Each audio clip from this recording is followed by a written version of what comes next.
Okay, welcome to another How to Grime video, and this time we're doing an in-depth breakdown of the Splinta storytellers, right? This is just my take and my opinion of what techniques we can take away from these songs and how we can use these techniques to write better storytelling type bars ourselves.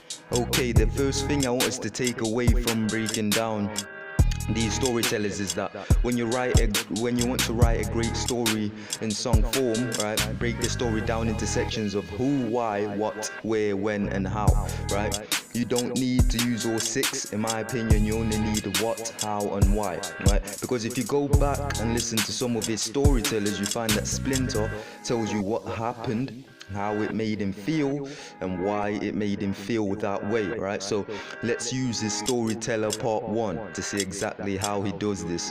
In the section where he goes, let me tell you all a story about this kid. He used to wake up and before he yawned, he'd already been sick. He hadn't ate nothing for days, his arms are looking like a twig. How can he look after himself when this kid is only 6? Even though he's 6, he suffers with deep depression, cause all his mother wants to do is use him as a weapon to try and get his father back in the yard, but he ain't stepping, right? With just this part of the song, right, you can see how he lays the whole story out for us. Okay, so who is the story about? It's about a 6-year-old kid. What happens? His mother neglects him. How does this make him feel?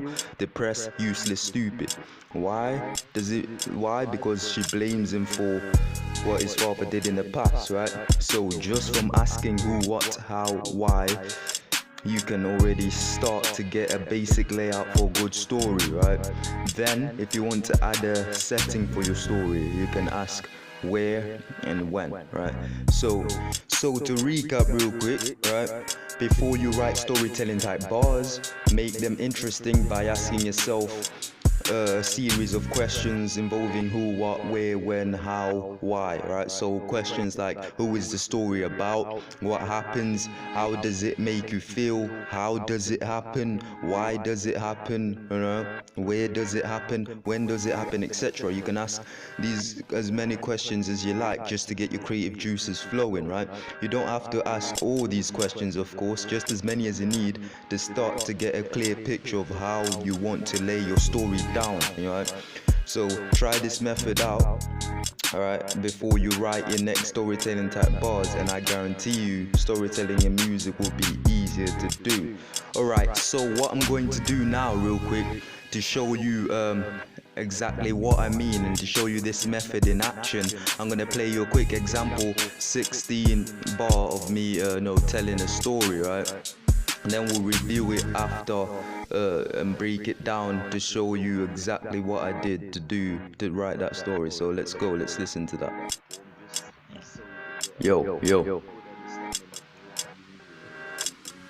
When I was born, I was living in bliss, no region fits, like change at the age of 6. Family was full of religious pricks, was taught that life was evil, full of malicious shit. Mate, it's me, was taught to forsake my dreams and follow conventional path. My passions, I had to end them all fast, that stuff. Go to school and read the Bible, society became my deepest rival. It was the meanest cycle, turning creative minds into the fakest of clones. As a result, I had mad heat in my bones, lost my affection and lost my direction in life. I harbored strife until I was cold as ice. Okay, so let's break that down real quick and see what questions I asked and how I used this method to get that 16 out of me right before I wrote it. So this was the layout, right? So who was the story about? It's about me, right? Or I can ask, what is the story about? It's about my upbringing. What happens on the story? I'm taught to follow the conventional path, the conventional normal standard path, and taught religious beliefs that I don't agree with. How does this make me feel? It causes friction within me because I want something else, right? How does this happen, right? By being forced to study hard at school and being forced to read the Bible instead of doing the things that I want to put my focus on. And why? Because why does it make me feel this way? Because I'm being led by sheeps and so on and so forth, right? So I actually did this before I wrote the 16 out to get a clear picture of how I wanted to lay it out. So you can do this yourself and you can continue asking and answering questions like this, and what you find is your story will already be written. All you have to do is turn it into a song. That's it basically. So that's it for this breakdown. Like I said at the beginning, this is just my take, my opinion from breaking down Splinta songs. You should try breaking down songs yourself. It's a really neat trick to do. But if you enjoyed the video, then make sure to leave a thumbs up. There'll be more content like this regularly, so make sure to subscribe, and a big thanks to everyone that's already subscribed, and I'll see you in the next video.